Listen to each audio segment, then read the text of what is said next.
marching side by side, marching across these fields where a million fascists died. You're bound to lose, you damn fascist. Are bound to lose.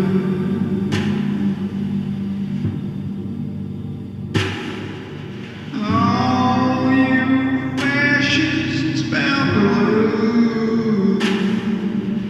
All you fascists bound to lose. All you fascists bound to lose. You're bound to lose. You're bound to lose. Race hatred cannot stop us. This thing I know. Your poll tax and Jim Crow greed have got to go. You're bound to lose. You damn fascists. You're bound to lose.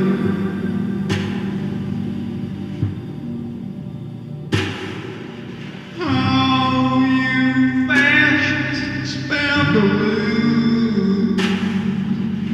All you fascists bound to lose.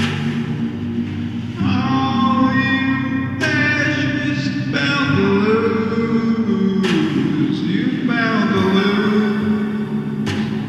You bound to lose. Bound to lose.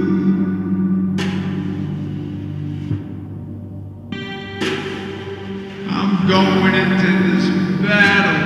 Take my union gun.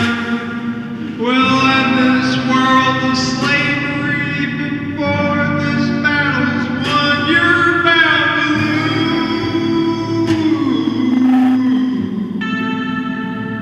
You're bound to lose.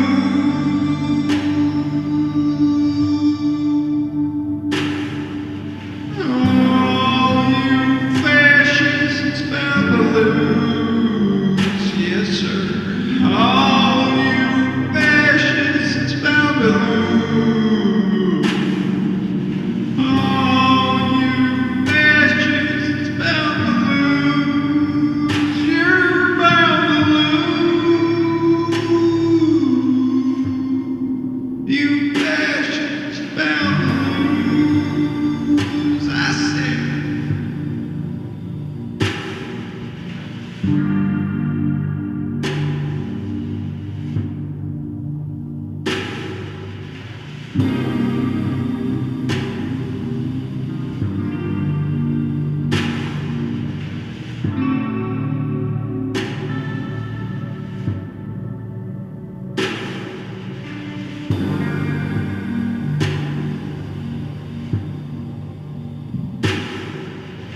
All you fascists bound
everyone. Welcome to Antifascist Fridays with Ashera. We've got a really great show for you today. We've got great music to share, and we are going to have a conversation about spirituality and antifascism and where those things intersect. It should be great. We're going to kick it off right away with a song. A good friend of ours and bass player from down in Southern California, Rich, joined us recently to play a little song that we've been playing together for quite a while. We've been in a number of bands going back, 20 years or so. So this first song is called Why Oh Why. Hope you enjoy it. Hi. Hi. Hi. Hey, We're here by a crick. you are, wow. I'm gonna sing some songs. Not a crick. This one's called Why Oh Why.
Yeah. Not bad. That was pretty good. Yeah. First try. Wow. Cool, man. All right, well, we hope you enjoyed that song. We've got another one for you that we're really excited to share. This is our latest single. It was just released today. It's called The Battle of Portland. And I think we'll leave it there and we will share it with you. So here it is, our latest single, The Battle of Portland.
Wow. Yeah. Well, we hope you enjoyed that one. It's a heavy song. It's a heavy topic.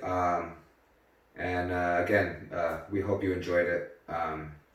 You can download the song at our Bandcamp. Just Google Ashera Bandcamp, and you can find it there. All our music's available for free to folks.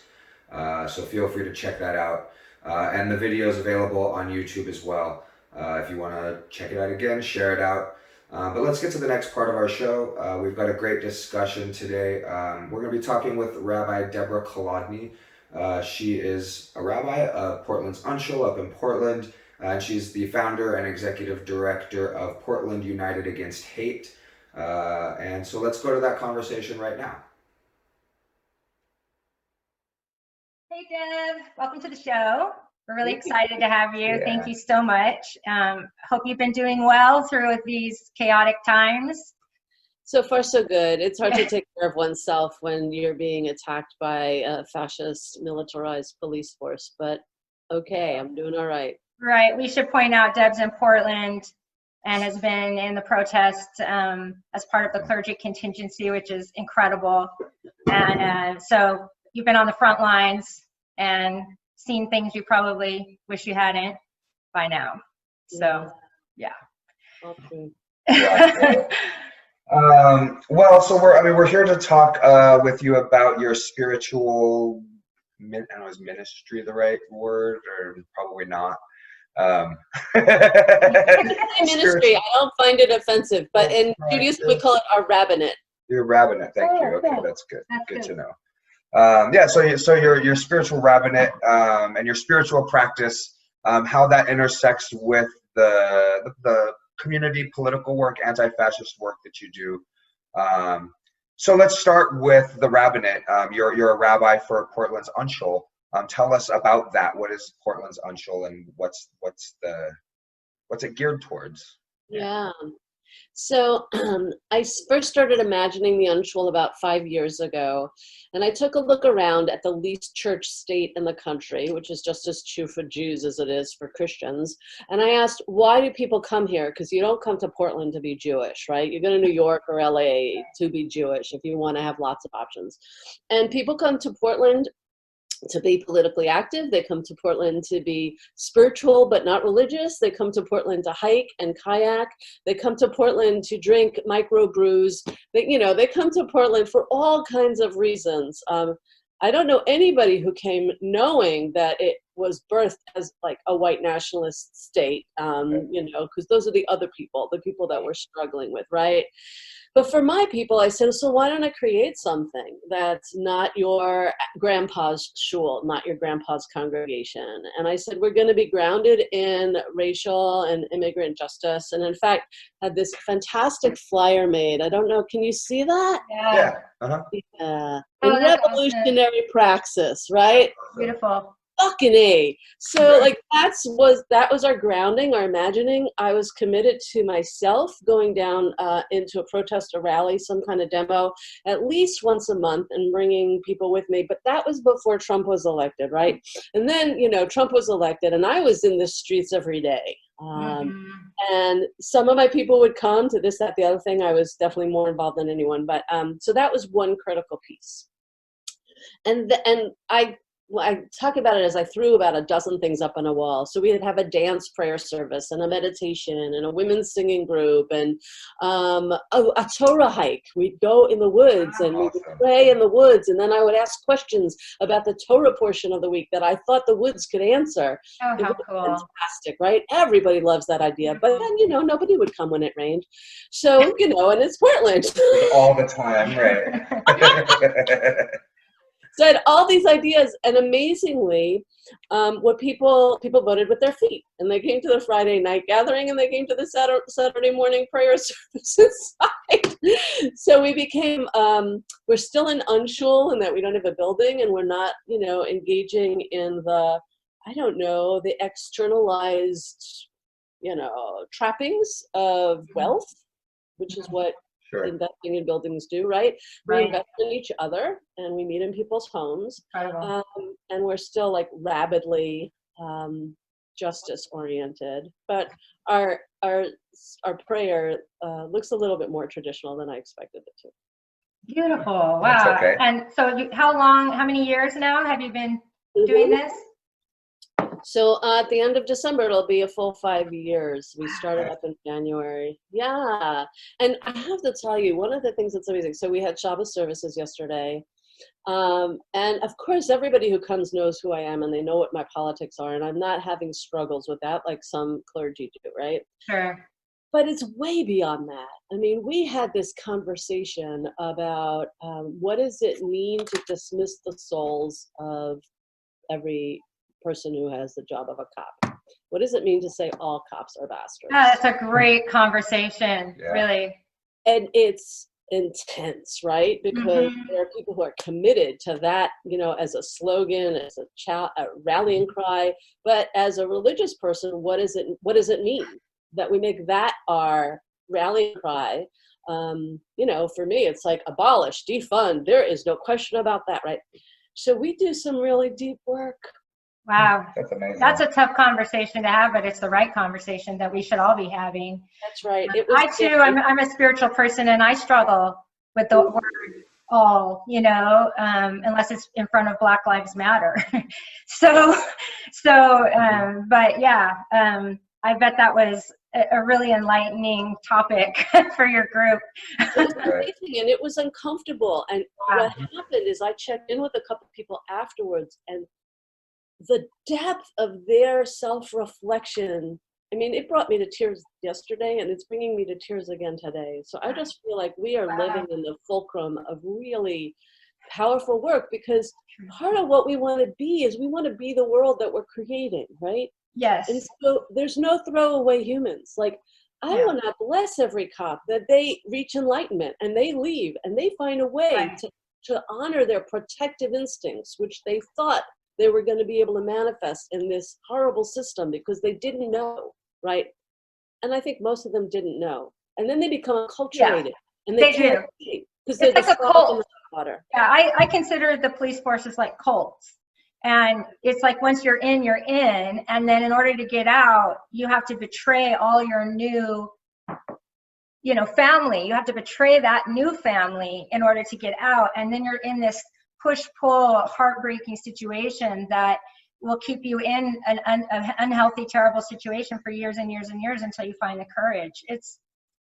I find it to be very similar. I've been in a few cults. You know what that's like. The way I think about it is, I don't know any triple negative. All the anti-fascists I know who know about life after hate appreciate that there are people who are out of the life, who are no longer consumed in the white nationalist cult, who are bringing people out of the life into healing and wholeness, right? It's the same thing. Sure. Yes. Well, if we don't accept the notion that people can change, even really bad people, then there's not a whole lot of optimism and hope left, because there's a lot of really horrible things going on in the world, which means there's a lot of people doing a lot of really bad things. And I mean that's one of the maybe one of the only sources of real like hope right now, is that we can be better than that. And so we have to accept that people can change, and that they can better themselves. Yeah. I don't think you can say that.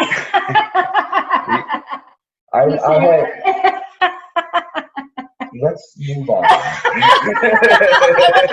More things about the Unshul outside of this question. Two places that we also come from that I haven't mentioned is that we're totally about embodiment. So like the dance prayer thing, you know, we're going to have at our high holiday services, 2 of our Torah discussions won't be like me sermonizing. I will give 5 different opportunities for people to dance to different rhythms connected to the Torah portion, and then have people share what teaching their bodies has. Oh, wow, that's beautiful. That is such a full-bodied cellular experience, spiritual experience, I think, that I've had a few times in my life in the right setting, and you can't put a price on that, what that does for your sense of just your inner light, to keep that inner light alive and glowing and keep you going, so that we can continue to hopefully push things along in the right direction towards love for everyone. You know, dance. I know I connect with you on the dance stuff, because like nothing else makes me feel more connected to spirit than movement. So, you know, we live in a culture, this is not, I hate the phrase Judeo-Christian, I never use it, so I just want to make that point. There is no Judeo-Christian tradition. Christianity has severed spirit and body, right? yes, Jews yes. never did that. Jews never did that. So to bring back embodiment as holy, to me, is part of like what, you know, what cultural contributions can an anti-fascist consciousness bring? And it's all about liberation, right? It's all about ending oppression. And when oppression is the desacralization and denigration of the body, and we have to cut through that, transform that, transcend that. Beautiful work that you're doing. And I'm kind of sad I left Portland and never got to check it out. That would have been a beautiful place to just connect to other spiritual people. And Portland's lucky to have you, because those groups are hard to find, you know, less and less available. And it's so needed right now, more than, pretty much in my mind, more than anything is needed right now. It's that connection to something bigger to help us keep going through and keep our hope alive right now. The other thing I think you would love, because you're musicians, is that we are just musically drenched. So it's like we're embodied with the dance, we're just full on music. And the way even when I'm not doing a dance Torah study or a Torah hike, the way I teach is I'll lay down some thoughts and then I'll ask a question. Yes. And then I'll lay down some more thoughts. Very, you know, very common, you know, I guess, in activist circles for how one does training, right? Right. Sure. And very empowering. And it's like, I don't hold myself out as an expert. I did go to school. I know more than some people about some things. Sure. But how boring for me if I just heard myself talk. I mean, you just created a space for others to come and create a community. And it's everything that should be happening right now in the world is community and just building that little pocket, you know, wherever you are, to just kind of beacon out from there. I really believe that it works that way, that you're creating an energy wave, you know, that goes beyond you and into the world. And that's the real work for sure. That's what I think. Well, speaking of work, you do a lot. You're really involved in community organizing. You're involved in anti-fascist work in the city of Portland, and you do and have done interrupting hate workshops. You're involved in Portland United Against Hate. You lead faith contingents at these amazing radical direct actions marches. You know, you do spiritual services at protests, all kinds of amazing things. So talk about how your spirituality and your faith sort of intersect with that anti-fascism and community organizing work that you do. Well, the first thing is, now I'll show you the container into which my oh, yeah, there you go. Oh, everyday anti-fascist. Beautiful. Yeah, that's where my flyers live. So, so I live in that, I guess I would say, you know, the nexus of spirit and activism in everything I do. I just described how I do it for my synagogue or for my congregation. I have to separate out my work because I have like different categories. So let me start with Portland United Against Hate. I'm not just active with them. I was one of the founders, and at this point, I am the full-time executive director. That's why I work with 15-hour days, because I've got the congregation and the pool work. Yeah, that's wonderful. So I consider myself to be a full-time anti-fascist servant leader, right? That, you know, I'm the executive director, but I'm not leading. I am serving this coalition that has 28 steering committee members, all of these fantastic community nonprofits who are serving targeted communities, you know, so Latino Network and VOS serving Latinx communities, and Unite serving refugee and immigrants, and Freedom to Thrive. I don't know if you've connected with them. They're Black. Yeah, they used to be in Lasse, right? Correct, right. Yeah. So an abolitionist Black organization focusing a lot of energy on youth. You get the idea. We've got like the full spectrum of communities who are targeted by hate represented. Yeah. I myself, as both a Jew who is very out about that, always wearing a kippah, and also as a queer person who I know I can pass for cis and straight, but when I'm hanging out with my sweetie who is very gender variant in appearance, you know, there's like no passing. And plus I'm just so fucking outspoken about Right. who I am.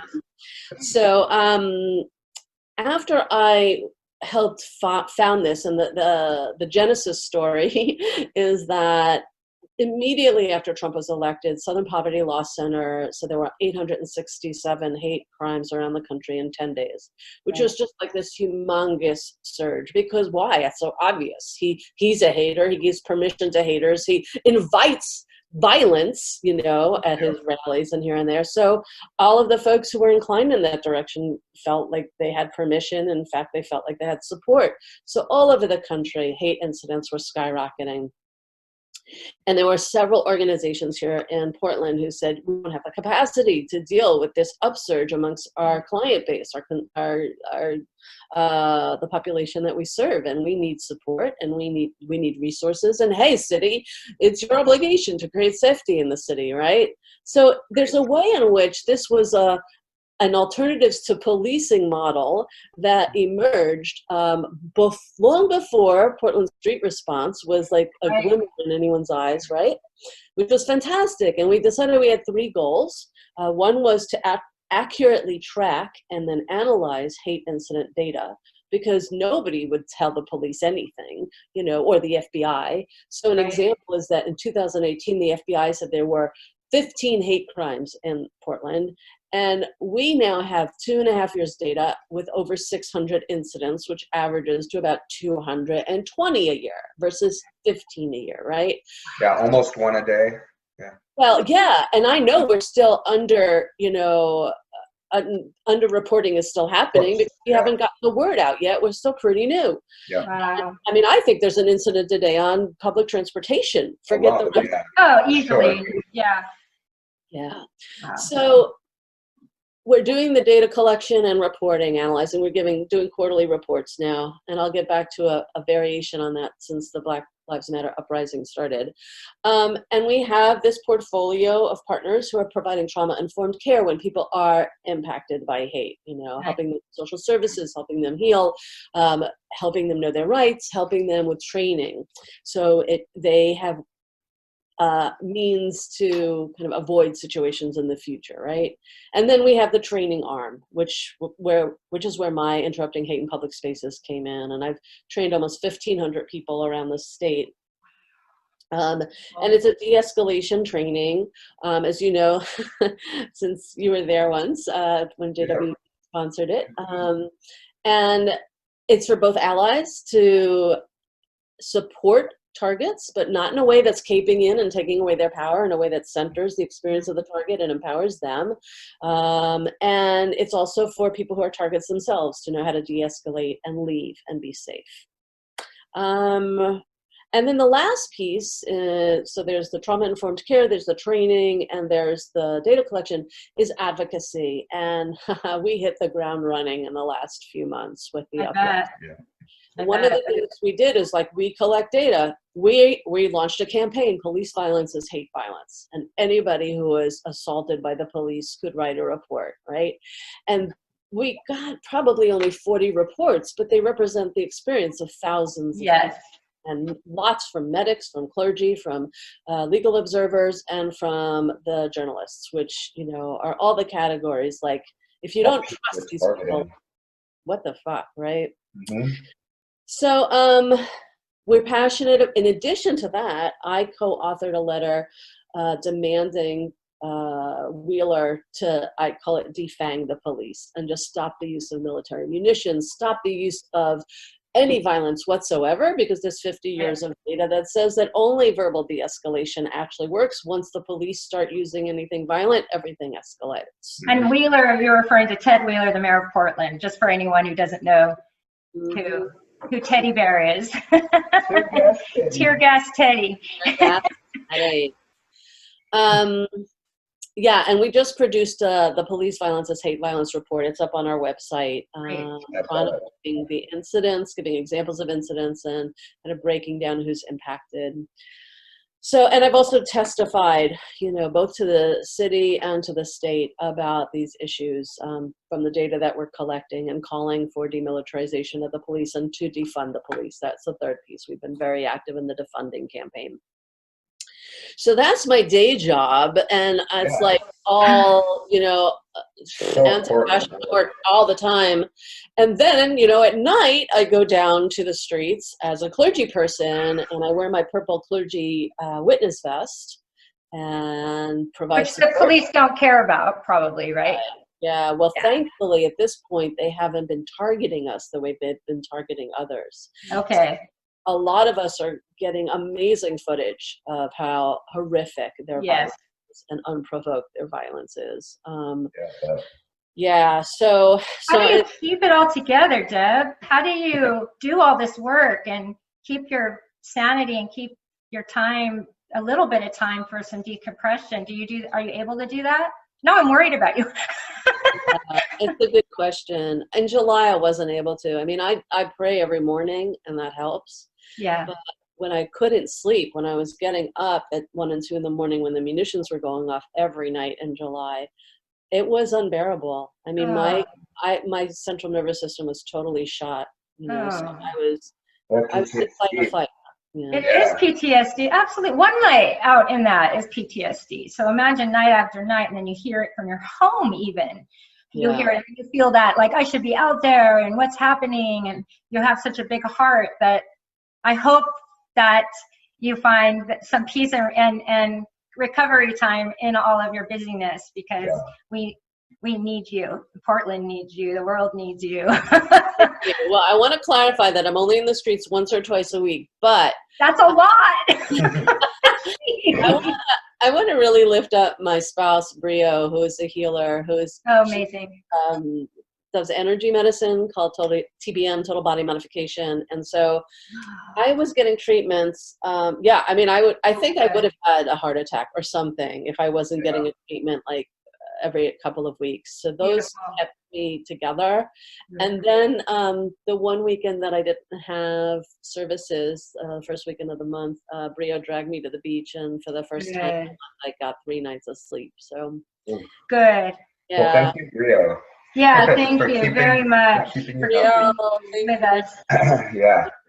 But I didn't really get to this question of like how that work connects with my spirituality. Because I want to say that there's several layers. Like in Judaism, there's theology, there's scripture that says tzedek tirdof. You really have to pursue justice. This is like a prime directive. And there's 36 times that our scriptures say that we're to love and welcome and honor the stranger. And who's the stranger? It's the immigrant, it's the refugee, it's the person who's not majority culture appearing, so Black people and brown people, Jews and Muslims, queers. That's who we're obligated to love and honor and ensure are okay, right? Sure. So there's those two pieces, like theology, scripture. And then as a mystic, my belief is that we're all connected. We're all one organism. Right. And so if we are doing harm to another person, whether like it's because of their gender or race or sexual orientation, whatever it is, we're harming ourselves. We're harming our own body, right? Sure. Our own organism. So there's lots of things that drive my work. And then as a Jew, I have specific history. Of course, yeah. You might lose it now, but Antifa started in the 1920s when Mussolini was coming to power, and I can't help but wonder if Antifa was strong enough and large enough in the 1930s in Germany, could the Nazi machine have been thwarted? Right. And we have this phrase, never again, and we've fucked up on that. I mean, it's been 400 years of genocide for indigenous people and Black people. So white people have totally fucked up on never again. And at this point, I feel like if everyone isn't awake, if the people who are awake do not manage to stop white nationalism and white supremacy and the horrific racist infrastructure of the criminal injustice system and the police system, and then give reparations, sufficient reparations to Indigenous and Black people, if we don't do that in this generation right now, I just feel like there will be a stain on our souls, and we will Yeah. not be able to recover from that sin. Yeah. I worry about that as a Gen X person, and I look around and I just don't see a whole lot of other Gen Xers engaged. And I even people I went to high school with who are just, you know, I don't understand why some of us are, you know, really present with this, but most people aren't in my generation. And we're about to be the oldest generation once the baby boomers are gone, and what are we going to be left with? You know, it just seems to be an uninspired generation.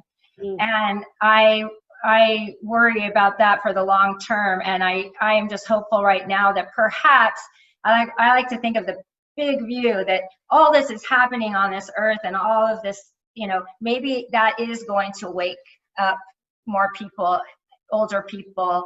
And yeah, we need that critical mass, or we aren't going to actually really shift. We'll be like up to the shift, but we're not going to really shift unless more people get on board. And I worry about that so many people are asleep at the wheel. We'll So see. one thing, go ahead. Oh, no. I was just going to say thank goodness for the millennials, because they're on fire right now. Yes. They are. Well, I have to say, something is happening now that is very different than anything that's happening. Yes. Yeah. And I think that it's one of the blessings of COVID-19. That Yes. people have had the space to actually pay attention. Sure. And some people are not working, and so they can be out in the streets. Mm-hmm. And I think biblically, you know, before our liberation from Egypt, there were plagues. And so we have this plague liberation motif. Oh, right. The liberation. And I feel like, so I have this like cosmic belief Yeah. that that's something different that we haven't seen before. Right. And the sustained resistance, the sustained uprising, Right. you know, it's like the Montgomery bus boycott. I mean, there's like, yes, we've seen something similar, but, and Minneapolis defunded. They just, Yeah. That's Yeah. pretty amazing. And Seattle is right around the corner, right? LA and San Francisco are doing significant, you know, reductions in, and that, so it's hard for us, for me in Portland, because the shit's hitting the fan. I mean, Proud Boys are out there with fucking live ammo shooting They were people. shooting people the other day. Yesterday and today. They're even down here in Eugene doing that. Even down here in tiny little Lane County, they're doing that. They show up with all their guns, but there's more of us. There's always more of us, and so we can get them out. But the fact that they're so emboldened. Yeah, and the police are not doing anything about them, right? No. They're not showing their colors. So, Nope. So it's hard for us. So what I try and do is, you know, get the God's eye view, the large view, Yeah. everything that is moving at a pace. I mean, I never thought in my lifetime that abolition would be manifested. A word Even that something taken seriously by most people. Yeah. Yeah. Never. It's amazing. I saw on Twitter the other day, General Strike was #1 trending, and I almost lost my mind. It didn't last all night, but it hit It said number something one. about what people are thinking about. Yes, yes. Yeah. Well, we're almost out of time, but I want to ask one more question before we go. We've talked a little about different aspects, a little bit here and there of culture already. I mean, we've talked about spirituality. We've talked some about dance and other things related to culture, and that's a kind of a big part of what the show is about, is sort of figuring out and talking about and exploring and building anti-fascist culture. I mean, building anti-fascism into our culture. So I'm curious what you think about that. Like what is an important thing to include if we're building and creating an anti-fascist culture? What's something that is important that we don't want to leave out? Yeah. Well, for me, religion and culture can be very connected, especially since I approach it in an embodied way and through song. And so just like you are putting forth this fantastic, anti-fascist movement, music. And I was listening to Kite Boy is the album that... Although that's, you're thinking of Tolly. Yes. Yeah. Yeah, that's an amazing album that you just put out. Yeah. We So, were like 2 crimes, like we were singing along. so like beautiful. So for me, and my father was a professional musician, may his memory be for a blessing, and my brother is a professional musician. So music to me, and Jewish practice is so musical, and so for me, that's critical. And an example of how I manifested that, where the intersection of politics and culture and spirit, is I have led a couple services in public spaces, as you said, at the protests. And a couple weeks ago, I co-led a Tisha B'Av service with my friend Rabbi Benjamin Barnett, and he led the evening service. And then part of what happens on Tisha B'Av is that we chant Lamentations, the Book of Lamentations. Oh. And so instead of doing that, I use the music from that that we use, and I applied it to the last words of Black women and men who were killed by police, and then the words of their families. So, to like just cut through. So I'll give you an example, if that's okay. Yeah. Officers, why do you have your guns out? What are you following me for? Mom, I'm going to college.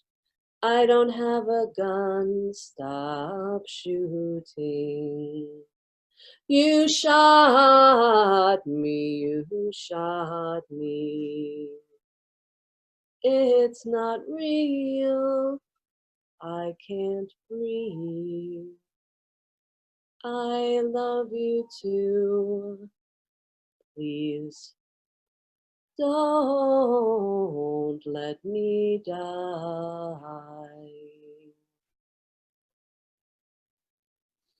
Wow, that's really powerful. And in the service, How do you get through that? right, I get through it by practicing it 100 times so I don't cry anymore. Sure. After I sang that, I had been in a meeting with several clergy, and we brainstormed all the things that we were grieving, and I then put that to a group of clergy from multiple faiths to give over as a litany. So there was the lamentation in the words of the people who have been slaughtered by police, and there was our lamentation at what's going on.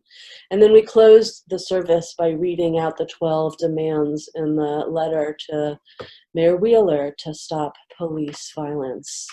So there was everything, right? There was culture and spirit and politics, and it was at City Hall. We had it at City Hall. Yeah. Wow. So, yeah. For like a week solid, I think.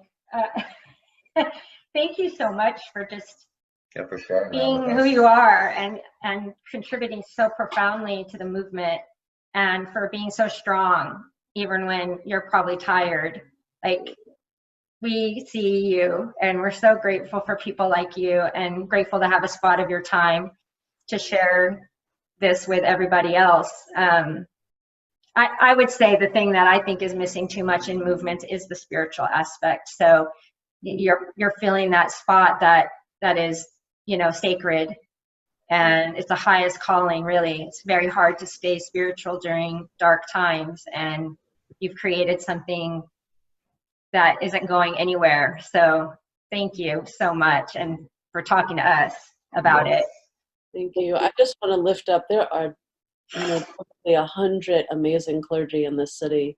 Probably 40 of us going into the streets.